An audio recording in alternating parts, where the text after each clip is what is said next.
Казвам се Виктор Камбуров, гастроентеролог съм. Днес ще говорим за рака на дебелото черво. Често срещан проблем ли е ракът на дебелото черво? Ако ме попита мой приятел, ще кажа, че не е много чест. Тоест, ако излезеш на улицата и започнеш да ходиш по Витошка, да речем, 10 минути няма да срещаш нито един човек с рак на дебелото черво. Честотата е малка. Проблема идва не от това, че е чест, а от това, че става все по-чест.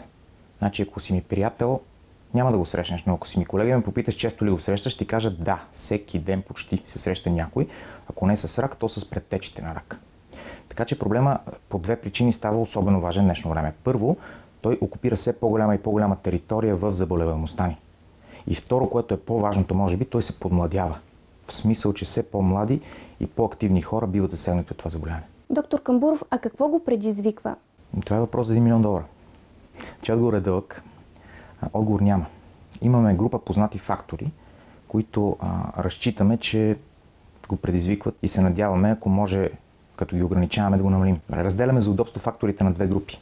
Такива, които можем да повлияем и такива, които не можем да повлияем.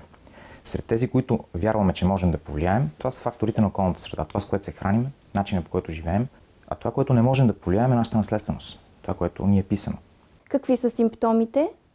Ако наречем симптом белезите, по които ние се ориентираме за дадено заболяване, един симптом може да се отнася до много заболявания и много заболявания могат да имат общ симптом.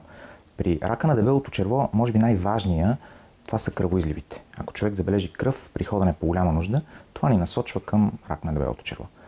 Веднага бързам да уточня. Кръвоизлива далеч не означава, че е вероятно този човек да има рак. Значи от хората с кръвоизлив, може би една много малка част ще имат.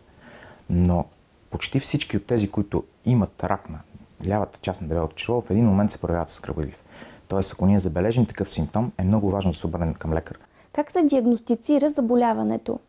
В диагностиката на заболяването централно място заема изследването с гъвкав ендоскоп, така наречената колоноскопия. Тя вече се оказа златен стандарт в света или може би единствен стандарт, който позволява да се получи материал, който допълнително се изследва с други методи. Съществуват много други методи, но така или иначе всички водят до колоноскопия, при която се оглежда директно лигавицата. И ако има промени, вече се взимат допълнително проби и диагнозата се поставя под микроскоп. Можем ли да предотвратим появата на злокачествен процес в дебелото черво? Можем.